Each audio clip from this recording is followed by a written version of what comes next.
কত হাজী সাহেবকে দেখা যায় মাহফিলের সভাপতি, আবার মমতাজ আসবে সেখানকার বিশেষ অতিথি। কথা কয় না, কথা কয় না।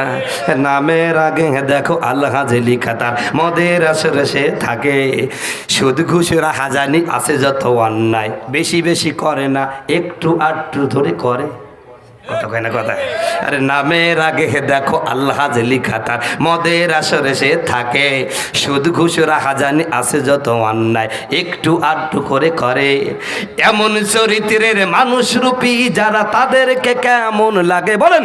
ভণ্ড ভণ্ড লাগে যে ওদের, ভণ্ড ভণ্ড লাগে। কথা কয় না, এরকম লোক আছে না ভাই? অথচ আল্লাহর কোরআন কি বলছেন দেখেন ও মুসলমান। আল্লাহ বলতেছেন, এইবার আমার খুতবার মধ্যে তেলাওয়াতকৃত আয়াতটা আমি আপনাদের সামনে তরজমা করে শুনিয়ে দিচ্ছি। আল্লাহ ১৫০০ বছর আগে যেই কোরআন মক্কায় নাজিল করেছেন, ওই কোরআনের মধ্যে যে আয়াতটা ছিল আপনাদের এই গরুদোয়া কামারপাড়ার কোরআন শরীফে ওই আয়াতটাই আছে। আল্লাহ বলতেছেন, উতলু মা উহিয়া ইলাইকা মিনাল কিতাবি ওয়াকিমিস সালাহ ইন্নাস সালাতা তানহা আনিল ফাহশাই ওয়াল মুনকার। জরুন আল্লাহু আকবার। পবিত্র কোরআন কারিমের ৪০৩ নম্বর পৃষ্ঠায় ১ নম্বর লাইন, ২ নম্বর লাইন, সূরা আনকাবুতের ৪৫ নম্বর আয়াত বাড়িতে গিয়ে খুলে দেখবেন।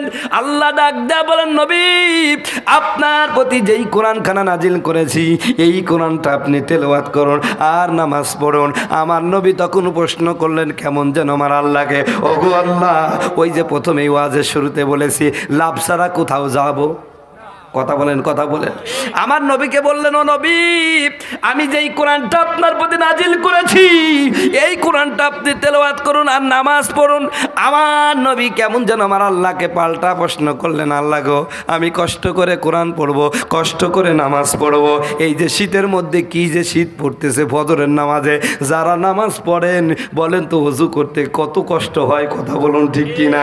এরপরে শয়তানের কুমন্ত্রণা আছে, শয়তান বলে থুক এত শীতের মধ্যে নামাজ পড়া লাগবে না, বলে কি বলে না? বলেন বলেন, বলে কিনা? কত প্রকার কুমন্ত্রণ দেয়। আমার বন্ধুগণ, আমার ভাইয়েরা, আমার নবী প্রশ্ন করলেন, নবী গো, আমি কষ্ট করে কোরআন তেলাওয়াত করব আর নামাজ পড়ব, বিনিময়ে কি পাবো, আমাকে কি বলবেন নাকি? আমার আল্লাহ ডাক দেয়া বলে, নবী আপনি নামাজ পড়বেন, আমার হুকুম মানবেন, আমি আপনাকে লাভ দেব না। কে বলেছে? আমার আল্লাহ ডাক দেয়া বলেন, নবী আপনি যদি নামাজ পড়েন আর কোরআন তেলাওয়াত করেন, এ নামাজ আপনাকে ইন্নাস সালাতা তানহা আনিল ফাহশাই ওয়াল মুনকার। জরুন আল্লাহু আকবার। নবী আপনি যদি নামাজ পড়েন, এ নামাজ আপনাকে অন্যায় অশ্লীল কাজ থেকে বিরত রাখে। জোরে জোরে বলেন হবে কিনা সুবহানাল্লাহ। আপনি নামাজ পড়লে আপনার চরিত্র ভালো হবে। জোরে বলেন সুবহানাল্লাহ। এ কামারডাঙ্গার মুসলমানেরা, আমি আপনাদের কাছে বিনয়ের সাথে প্রশ্ন করতে চাই। আমার আল্লাহ বলল নামাজ পড়লে অন্যায় কাজ থেকে বিরত থাকা যাবে, নামাজ পড়লে চরিত্র ভালো হবে। অথচ কত নামাজই দেখা যায় নামাজ পড়ার পরে ওজনে কম দেয়, খাদ্যে ভেজাল দেয়, মধু এখন সত্যি মধুও মানুষ বিশ্বাস করে না। কথা কয় না, কয় না। মানে মধুর অবস্থা এমন খারাপ হয়ে গেছে, এখন অরিজিনাল মধুকেও মানুষ কি মধু বলে? কথা কয় না, কথা কয় না। এই যে কামগুলো করছে ভালো মানুষ নামাজিরা করছে না ভাই? কথা কছে না, কথা কছে না। সম্মানিত বন্ধুগণ, আমার ভাইরা আমার, তাহলে এমনটা হলো কেন? এমন হচ্ছে কেন? ও বন্ধু, এই যে আমাদের চরিত্র ভালো হচ্ছে না, নামাজ পড়ার পরও অন্যায় কাজ করতেছি, ওজনে কম দিচ্ছি, খাদ্যে ভেজাল দিচ্ছি, মানুষকে ঠগাই দিচ্ছি, মানুষকে মিথ্যা মামলা দিচ্ছি, মানুষকে মিথ্যা হয়রানি করতেছি, এই কাজগুলো করতেছি, তাহলে বোঝা গেল আল্লাহ যেই নামাজের কথা বলছে ওই নামাজ আছে নাকি? এই জন্য মমতাজ একটা গান বলে, আমিও মাঝে মাঝে গানটা শুনি, নামাজ তুমি ধর্ম জানো, চুরি তোমার পেশা, সেই নামাজই হইবে কবুল, কেমনে করো আশা, নামাজ হইল না রে তোর নামাজের লইলি না খবর। ঠিক না? এ মুসলমান, নামাজ কোন কোন নামাজ আপনাকে অন্যায় কাজ থেকে বিরত রাখবে, কোন নামাজ পরনারীর সাথে গল্প করা থেকে বিরত রাখবে, কোন নামাজ আপনাকে পরকীয়া থেকে বিরত রাখবে। এ পর্দার মা বোনেরা, কোন নামাজ আপনাকে পর্দানিশীন বানাবে, কোন নামাজ পরপুরুষ থেকে গল্প করা থেকে বিরত রাখবে। শোনেন, যেই নামাজের মাধ্যমে আপনি আগে আকাম কোকাম করতেন, কিন্তু নামাজ পড়ার পরে দেখা যাচ্ছে আপনার চরিত্রে পরিবর্তন হচ্ছে, আপনার কথায় পরিবর্তন হচ্ছে, আপনার আচরণে পরিবর্তন হচ্ছে, আপনার চলায় পরিবর্তন হচ্ছে, আপনার উঠা বসা সব জায়গায় পরিবর্তন হচ্ছে। আসলে আগে ছিলেন অকামের হেডমাস্টার, এখন ভালো কাজের হেডমাস্টার। তাহলে বোঝা গেল নামাজটা জায়গা মতন যাচ্ছে। কথা কয় না, কথা কয় না। এ ভাই, আপনাদের শরীরে জ্বর হলে কি দেন? থার্মোমিটার দেন। আল্লাহর কোরআনের এই সূরা আনকাবুতের 45 নম্বর আয়াতটা হলো আপনার চরিত্রের থার্মোমিটার। আপনার নামাজ কবুল হচ্ছে নাকি, আপনার ঈমান আছে কি নাই, এটা মাপার যন্ত্র হলো এই আয়াতটা। জোরে বলেন সুবহানাল্লাহ। আপনি নামাজ পড়ে যদি নিজেকে খারাপ কাজ থেকে নিবৃত্ত রাখতে পারেন, আপনি নামাজ পড়ে যদি আপনি নিজেকে ভালো করতে পারেন, তাহলে বোঝা গেল আপনার আর কোনো চিন্তা নাই, আমি হুজুরের সার্টিফিকেট দেওয়া লাগবে না, আপনি নিজেই সার্টিফিকেট, আপনি আল্লাহর ওলি হয়ে গেছে।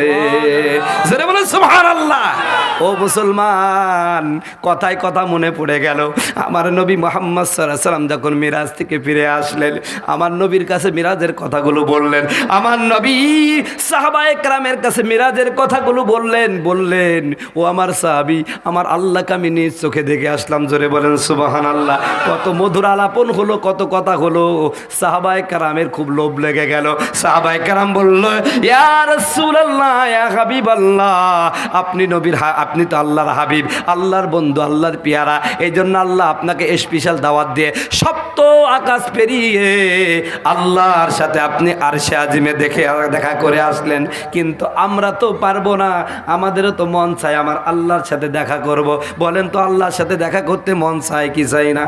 জোরে বলেন, চাই কি চাই না? আমরা তো আল্লাহর সাথে দেখা করব, কেমনি দেখা করবো? আল্লাহর নবী আমাদেরকে বলে দেন। আমার বন্ধুগণ, আমার ভাইয়েরা, আমার আল্লাহ রাব্বুল আলামিন নবীকে জানাই দিলেন, নবী গো, আপনার পাগল উম্মত গুলি আমি আল্লাহকে দেখতে চাই। ওগো নবী, আমি আল্লাহ আপনার সাথে একবার মাত্র মিরাজে দেখা করলাম। আপনার উম্মতেরা আমি আল্লাহ যদি দেখতে চাই, ও যেন 5 বার নামাজ পড়ে। ওই 5 বার নামাজ যখন পড়বে, প্রতি ওয়াক্তে নামাজে যখন সে কোরআন তেলাওয়াত করবে, সে তো কোরআন তেলাওয়াত করবে না, আমি আল্লাহর সাথে কথা বলবে, আর আমি আল্লাহকে সে দেখতে পাবে। জোরে বলেন সুবহানাল্লাহ। আমার বন্ধুগণ, আমার ভাইয়েরা, ওই যে মেশকাত